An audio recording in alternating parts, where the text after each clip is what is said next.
I'm joined live now from Washington by Canada's ambassador to the U.S., Kirsten Hillman. Hi, Ambassador Hillman. Great to see you. Hi, good to see you too.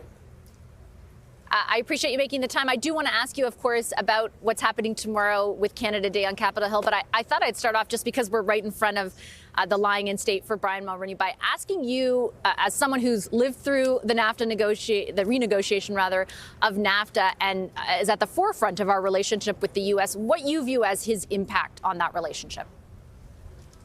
Oh, well, you know, there's no question that Prime Minister Mulroney had a really significant generational impact on our relationship with the U.S. and an impact that is felt to this day, that laid the foundation for some of the most important structures that we have governing our relationship, whether it's the NAFTA or it's the Canada-U.S. trade agreement that became the NAFTA.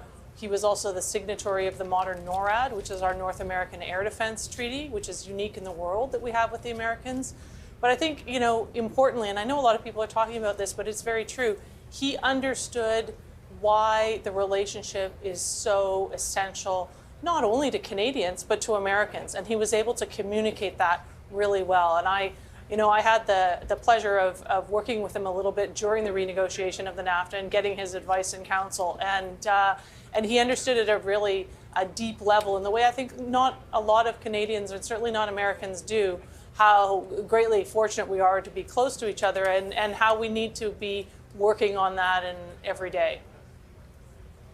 Not everyone will remember, but you led Canada's negotiations through that renegotiation process. What was the best advice he gave you during that process?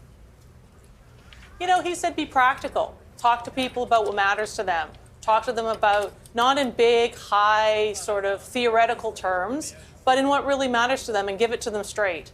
He was good at giving it to them straight, and he testified before Congress in a way that was, you know, captured everybody's attention, because he just talked plainly and clearly and forcefully, but from a place of, I don't know, friendship, I guess. I was going to say love, maybe love, certainly friendship and respect, always respect. So I think, look, I think there's a lot to learn in his mannerisms and his a way of embracing friends and getting through even difficult times with good friends. And I just one last thing I would like to say is there have been a lot of people reaching out here to ask how they can express their condolences to the government of Canada, to the family, and so we've been really warmed to see that. It's been wonderful. Definitely a testament to his impact on both sides of the border. You mentioned some of the more difficult times, and certainly I know the federal government, including yourself, are sort of seized with how to navigate and the desire to navigate what is unfolding in the U.S. right now through to election time. Part of that is Canada Day on Capitol Hill tomorrow. If you were to describe to Canadians watching tonight what your objective is tomorrow, what would you say? Well, tomorrow is going to be a day full of really substantive conversations, but also hopefully some fun for our friends up on Capitol Hill. So we've got all 12 of our consuls general in town, and they, myself, and some provincial reps and some, you know, cross-border business representatives, some members of our military and others. We are heading to the Hill. We're having over 50 individual meetings with senators and members of Congress to talk about real issues, about what matters to those folks in their neighborhood, in their congressional district, and how Canada is helping them with the relationship with Canada helps them on the real things that they're concerned about, whether it's the economy or security or resilience. And then we're going to do a couple of bigger events with big groups of people. So the Canada-America Business Council is hosting a lunch in the House, on the House side, which is going to be lots of fun with, you know, music and quizzes and, you know, just a light event for people while they're having their lunch break to come and talk to us. And then the Senate, on the Senate side, the bipartisan caucus, the Canada-U.S. Economic and Security Caucus, which is a House and Senate caucus, is hosting all of us for a reception, a large reception in a very historic room.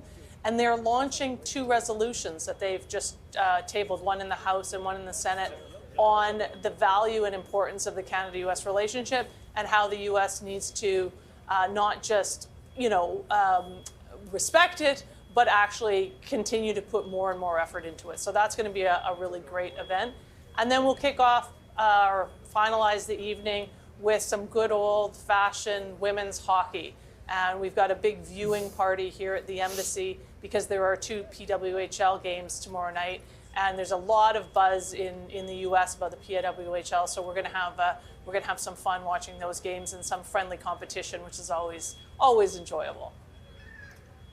I know you're meeting with Republicans and Democrats alike. I'll put a question to you that I put to Minister Champagne when he was in Washington last week.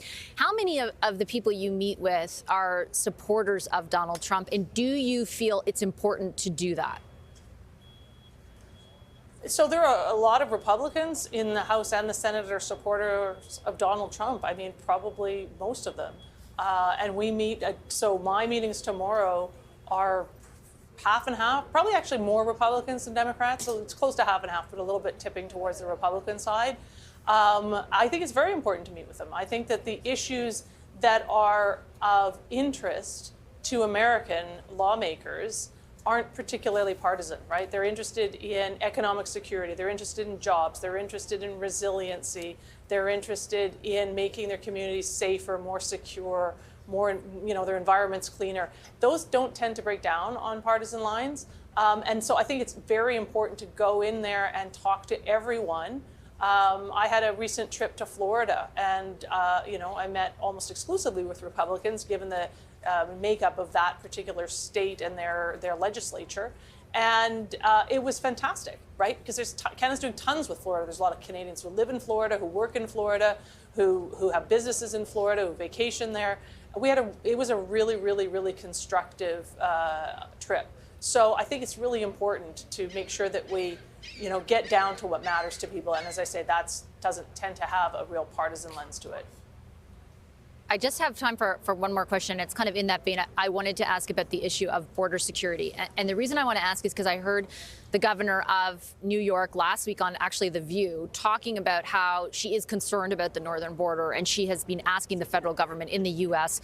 for more border guards. I know we've heard many people in Trump's inner circle talk about it in more inflammatory ways. Do you believe concerns as espoused by those politicians about the border between our two countries are legitimate? I think that when a good friend who is a key ally has a concern, then it's just important to engage with them on that and take it seriously, period. I think that whatever our American friends are interested in talking about, we should talk about. I think that the border is, as everybody knows, so deeply politicized down here. Obviously, the southern border is so deeply politicized that from time to time we do see that having an effect on the conversation around the northern border. But our border is secure and it's safe. There's no question about that. Are there improvements that could be considered? Like, should we be thinking about some additional staffing? Are there policies that we need to look at? Perhaps, and we should do that. But I don't get a lot of alarming concerns that are expressed to me. More a question of, this is a really good thing. It's working well. Let's make sure that when there are issues that come up that we're worried about, that we can talk through them and we can resolve them, like we did with Roxham Road, right, and the Americans. That was something that was really important to us, and they took it seriously. That took years, though, to be fair, for that resolution to be negotiated. Is there an active conversation about changes or improvements, as you referenced them, to the border? So that took years because it was like a piece of legislation, right? And that took them a long time to get their legislation and the treaty renegotiated. It was a treaty implemented through a piece of legislation. So those things do take a long time. Right now, we're not talking about anything of that magnitude. We're talking about just administration issues. And there is an active conversation at all times between our border officials. Like, they work together every day. And there are groups of individuals who are experts who talk about how things are working, on a very regular basis. So the answer to the question is, are we talking about things? Of course, yes, all the time. Okay, Ambassador, I'll leave it on that note. Thank you so much for making the time this evening. I appreciate it. Canada's ambassador to the U.S., Kirsten Hillman. Thank you.